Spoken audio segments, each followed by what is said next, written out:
Hello friends, आज हम मारवाड़ के एक ऐसे शासक के बारे में पढ़ने जा रहे हैं जिसकी उपाधि महाराणा प्रताप से कतई कम नहीं है। और ये महाराणा प्रताप के टक्कर के शासक हैं।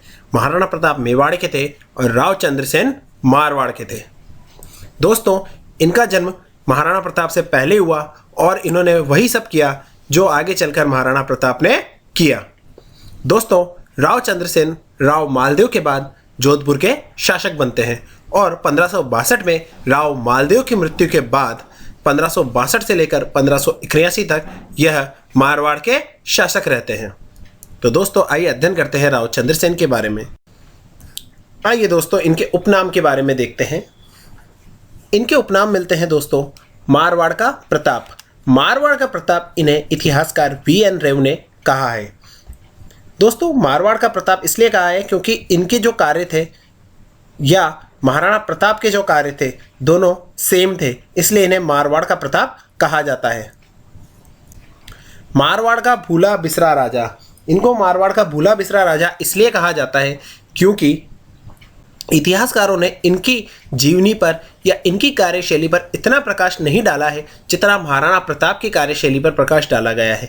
जितना उनके बारे में इतिहासकारों ने खुलकर लिखा है, जितना उनको प्रसिद्धि दी है, इतना चंद्रसेन को प्रसिद्धि नहीं दी है। इसलिए इनको मारवाड़ का भूला बिसरा राजा भी कहा जाता है। प्रताप का अग्रगामी या पथ प्रदर्शक।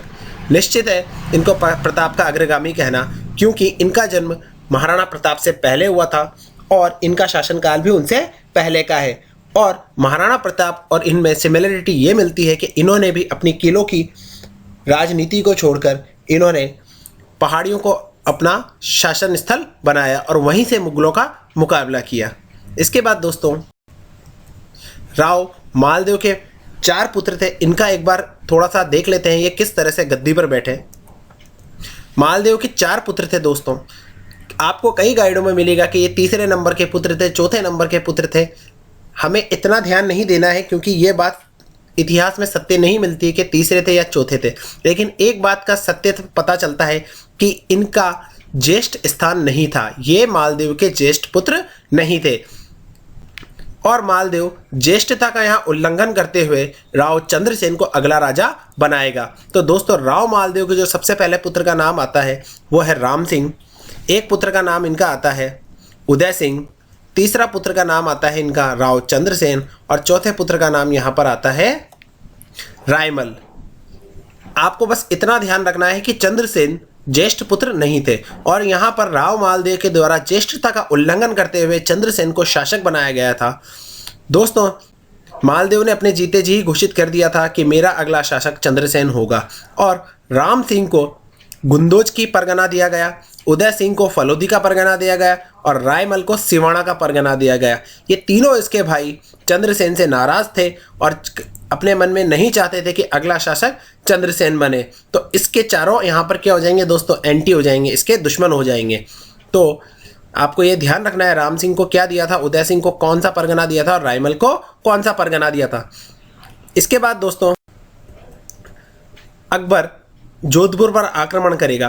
1562 में चंद्रसेन राजा बने। इसके बाद अकबर का आक्रमण हो जाएगा 1564 में। राम सिंह की सहायता, क्योंकि राम सिंह यहाँ से नाराज होकर कहाँ चला गया था दोस्तों, चंद्रसेन को शासक बनाने के बाद वो चला जाएगा अकबर की सेवा में और अकबर से कहेगा जोधपुर पर आक्रमण करने के लिए। और अकबर राजपूतों के आपसी कलह का फायदा उठाकर जोधपुर पर आक्रमण करेगा और राम सिंह की सहायता से वह एक अपना सेनापति भेजेगा हुसैन कुली खां। इसके नेतृत्व में अकबर ने जोधपुर पर आक्रमण किया। दोस्तों, जब ये जोधपुर पर आक्रमण करेगा तो राव चंद्रसेन डट के मुकाबला करेंगे, लेकिन मुगलों के सामने नहीं टिक पाएंगे और राव चंद्रसेन यहाँ से चले जाएंगे दोस्तों भादराजुण। और भादराजुण कहाँ पर है, जालोर में। अकबर राव चंद्रसेन पर हमला करेगा, हुसैन कुली खां के नेतृत्व में सेना भेजेगा और राव चंद्रसेन जोधपुर से 1564 में कहाँ चले जाएंगे, भादराजुण जालोर। इसके बाद दोस्तों 1570 में दोस्तों अकबर के द्वारा नागौर दरबार लगाया जाता है। नागौर के अंदर अकबर एक दरबार लगाता है जिसमें कई राजपूत शासक आकर अकबर की अधीनता स्वीकार करते हैं। दोस्तों, मारवाड़ के शासकों को अपने अधीन करने के लिए एक दरबार लगाया जाता है जिसमें अकबर काफ़ी हद तक सफल भी होता है। दोस्तों, इस नागौर दरबार का अगर आपको डीपली और विस्तृत रूप से अध्ययन करना है तो इसका एक वीडियो स्पेशल मैंने नागौर दरबार के ऊपर बना रखा है, आप प्लेलिस्ट में जाकर उसको देख सकते हैं।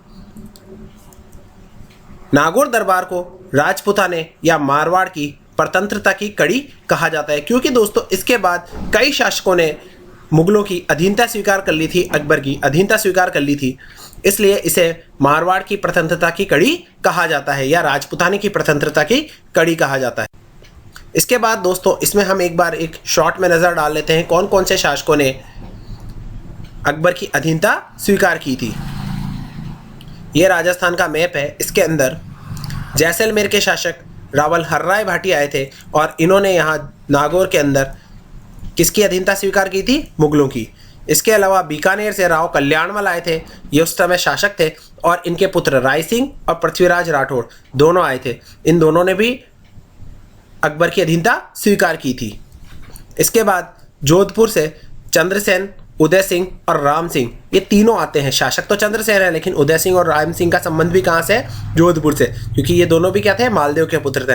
तो चंद्रसेन दरबार में आएंगे, लेकिन यहाँ पर आने के बाद ये इनको अच्छा नहीं लगता है क्योंकि ये देखते हैं कि अकबर भाइयों को भाइयों से ही लड़ा रहा है, राम सिंह और मेरे को आपस में लड़ा रहा है, आपसी कलह करवा रहा है। तो ये दोस्तों इनको कहीं ना कहीं ये बात अच्छी नहीं लगेगी और यह मुगलों की अधीनता स्वीकार करना भी नहीं चाहते थे और ये यहाँ से चले जाते हैं। दोस्तों, आपको ये बात याद रखनी है कि चंद्रसेन यहाँ आए थे और यहाँ से बिना अधीनता स्वीकार किए हुए चले गए थे, लेकिन इनके अधीनता स्वीकार करने के बारे में फारसी इतिहासकार कहते हैं कि इन्होंने यहाँ पर अकबर की अधीनता स्वीकार की थी। ओनली फारसी इतिहासकार कहते हैं, लेकिन इसके पीछे आप देखिए, थोड़ा सा आपको मैं समझाता हूँ। तर्क भी है कि अगर चंद्रसेन यहाँ अधीनता स्वीकार कर लेते तो आप ही बताइए दोस्तों, इसके बाद मुगल इनके ऊपर कितनी बार अटैक करेंगे चंद्रसेन के ऊपर, और फाइनली चंद्रसेन अलग अलग जगह जाकर शरण लेंगे और इनका पूरा जीवन मुगलों से संघर्ष में ही जाएगा। जब ये यहाँ अधीनता स्वीकार कर चुके होते तो फिर अकबर इनके ऊपर बार बार आक्रमण क्यों करता? तो इससे ये साफ पता लगता है कि चंद्रसेन ने यहाँ इनकी अधीनता स्वीकार नहीं की थी और उदय सिंह और राम सिंह दोनों यहाँ पर इनकी अधीनता स्वीकार करते हैं। इसके अलावा दोस्तों बूंदी के राव सुरजनहाड़ा आते हैं और 1569 में इनका रणथंभौर पर आक्रमण होता है अकबर का, और अकबर इनको राव सुरजनहाड़ा को वहाँ पराजित कर चुका होता है और राव सुरजनहाड़ा भी 1570 में नागौर दरबार में आते हैं और यहाँ पर एक फॉर्मेलिटी के तौर पे ही सही, लेकिन यहाँ इनकी अधीनता स्वीकार करते हैं। तो ये सभी वो शासक हैं जो नागौर दरबार में सम्मिलित हुए थे। इसमें से चंद्रसेन को छोड़कर यहाँ सभी शासकों ने अकबर की अधीनता स्वीकार की थी। इसके बाद अकबर का भादराजूण पर आक्रमण। दोस्तों 1570 के नागौर दरबार में चंद्रसेन बिना कुछ कहे दरबार से चले जाते हैं और अकबर को उनका रवैया ये अच्छा नहीं लगता है और अकबर सोचते हैं कि इनसे तो अधीनता मैं स्वीकार करवा कर ही रहूँगा। तो दोस्तों अकबर अब 1574 में जलाल खां के नेतृत्व में भादराजूण पर आक्रमण करेंगे। जैसा कि आपको ज्ञात है, जब 1564 में अकबर का आक्रमण होता है जोधपुर के ऊपर, तो ये चंद्रसेन वहीं से भादराजूण चले जाते हैं और जब से ये भादराजूण ही रह रहे होते हैं। तो दोस्तों ये भादराजूण से ही नागौर दरबार में आते हैं और वापस भादराजूण ही चले जाते हैं। तो 1574 में जब अकबर इन पर आक्रमण करेगा तो वो भादराजूण पर ही करेगा और वह जलाल खां के नेतृत्व में सेना भेजेगा। दोस्तों इसके बाद राव चंद्रसेन भादराजूण से कहाँ चले जाएंगे? सिवाना। और सिवाना कहाँ है? बाड़मेर। दोस्तों इस सिवाना को मारवाड़ के शासकों की शरण स्थली भी कहा जाता है। इसके बाद दोस्तों अकबर का सिवाना पर आक्रमण। दोस्तों अब की बार अकबर सिवाना पर जब आक्रमण करेगा तो 1576-77 में करेगा, और क्योंकि 1576 में यहाँ पर पड़ाव डालेगा शहबाज खां, लेकिन उसको सफलता 77 में मिलेगी और 77 में सफलता जो मिलेगी वह तब भी राव चंद्रसेन उनके हाथ नहीं आएगा। शहबाज खां राव चंद्रसेन पर आक्रमण करेगा और राव चंद्रसेन सिवाना को छोड़कर सारण की पहाड़ियों में चले जाएंगे, और ये सारण की पहाड़ियाँ दोस्तों सोजत पाली में है। तो आपको याद रखना है कि जो अगला आक्रमण हुआ है, तीसरा आक्रमण हुआ है, वह शहबाज खां के नेतृत्व में हुआ है और शहबाज खां राव चंद्रसेन पर आक्रमण करेंगे और राव चंद्रसेन सारण की पहाड़ियाँ जो कि सोजत में है वहाँ चले जाते हैं। इसके बाद दोस्तों यहाँ से चंद्रसेन ने आजीवन मुगलों से संघर्ष किया तथा आजीवन मुगलों की अधीनता स्वीकार नहीं की। दोस्तों जब यह सारण की पहाड़ियों से मुगलों से संघर्ष कर रहे होते हैं तो उसके बाद इनका जो अंतिम पड़ाव रहता है वो सचियाप गांव या सिचियाई गांव में मिलेगा, पाली में रहेगा और 11 जनवरी 1581 को इनकी यहीं पर मृत्यु हो जाएगी। दोस्तों चंद्रसेन महान राजा हुए हैं और इन्होंने अपनी तमाम जिंदगी आजीवन मुगलों से संघर्ष में ही निकाल दिया, लेकिन कभी भी मुगलों की अधीनता स्वीकार नहीं की। इन्होंने यहाँ पर किलों को छोड़कर, महलों को छोड़कर पहाड़ों की शरण ली और पहाड़ों से मुगलों से संघर्ष किया। इन्होंने जो पद्धति अपनाई वो छापामार युद्ध पद्धति अपनाई। यह पहाड़ों में से निकलते, मुगलों पर अटैक करते और वापस पहाड़ों पर चले जाते। इसलिए ये कभी भी आजीवन अपनी जिंदगी भर मुगलों के हाथ में नहीं आए। और दोस्तों अंत में सचियाप गांव पाली में इनकी 11 जनवरी 1581 को इनकी मृत्यु हो जाती है। और 1581 से लेकर 83 तक अब मारवाड़ का शासक कोई भी नहीं बनेगा दोस्तों। अकबर इसको खालसा बना देगा और अगला शासक बनेगा दोस्तों उदय सिंह। ओके, अभी हम इसका एक बार जो हमने इसके आक्रमण हुए हैं अकबर का, इसका मानचित्र से अध्ययन देख लेते हैं, क्योंकि मानचित्र से देखना बहुत जरूरी है, तभी आपके माइंड में स्थिति सारी क्लियर होगी। मानचित्र से चित्रण देखिए दोस्तों, ये राजस्थान का मैप है। इसके अंदर ये जोधपुर राज्य की स्थिति है जहां का शासक है राव चंद्रसेन। जब अकबर का आक्रमण होगा तो यहाँ से कहाँ चले जाएंगे दोस्तों, ये भादराजूण जालोर में यह आक्रमण होगा दोस्तों 1564 में। और 1564 में ये कहाँ जाएंगे दोस्तों, भादराजूण, जो कि कहाँ है, जालोर में। आपको मैप से बिल्कुल क्लियर पता चल रहा है कहाँ है। इसके बाद दोस्तों जब यहाँ पर भादराजूण पर आक्रमण होगा तो ये कहाँ जाते हैं, सिवाना। सबसे पहला आक्रमण जब जोधपुर पे हुआ तो किसके नेतृत्व में हुआ, हुसैन कुली खां के। फिर जब जालोर किसके नेतृत्व में हुआ दोस्तों, जलाल खां के नेतृत्व में। फिर सिवाना पर किसके नेतृत्व में होगा दोस्तों, शाहबाज खां के नेतृत्व में। जासे जालोर और जासे ही जलाल खां। फिर शाहबाज खां बाड़मेर आ रहा है और इससे ही आपका क्लियर हो जाएगा बाज, शाहबाज खां। ओके, सिवाना के अंदर किसका होगा दोस्तों आक्रमण, शाहबाज खां का। तो दोस्तों ये स्थिति बिल्कुल क्लियर। इसके बाद दोस्तों कहाँ चले जाएंगे, ये सारण की पहाड़ियाँ। सिवाड़ा से कहाँ चले जाते हैं, सारण की पहाड़ियाँ, जो कहाँ है दोस्तों, पाली में। पाली में कहाँ, सोजत में। इसके बाद दोस्तों कहाँ जाते हैं ये, इनकी मृत्यु होगी दोस्तों सचियाप गांव, वो भी कहाँ है, पाली में। तो दोस्तों आप देखें जोधपुर के अड़वा ही है सारे डिस्ट्रिक्ट, और यहाँ से आपकी स्थिति बिल्कुल क्लियर हो जाएगी माइंड में कि ये एरिया क्या है, मारवाड़। एकदम क्लियर। इसके बाद दोस्तों इनसे संबंधित दो महत्वपूर्ण तथ्य और देखते हैं। चंद्रसेन एकमात्र ऐसा राजा था जिसने किलों के बजाय रणनीति में पहाड़ों और जंगलों को महत्व दिया, छापामार युद्ध पद्धति अपनाई। ये भी आपको ध्यान रखना है कि मारवाड़ का वो कौन सा शासक है जिसने छापामार युद्ध पद्धति अपनाई, तो आ जाएगा आपका आंसर राव चंद्रसेन।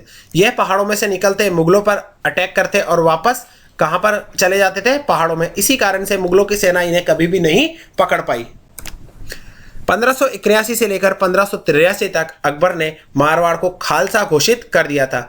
जैसा कि आपको ज्ञात है 1581 में राव चंद्रसेन की मृत्यु हो गई।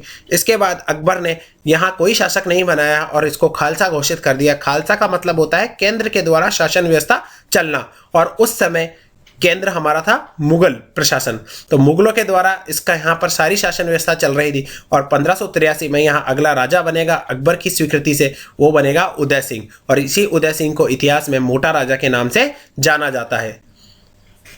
ठीक है दोस्तों, आज की वीडियो में बस इतना ही। अगर आपको वीडियो पसंद आ रहा है दोस्तों तो आप चैनल को सब्सक्राइब करें और वीडियो को लाइक करें और ज़्यादा से ज़्यादा अपने दोस्तों के बीच में भेजें, क्योंकि दोस्तों आपके सहयोग से ही मैं चैनल को आगे बढ़ा पाऊंगा।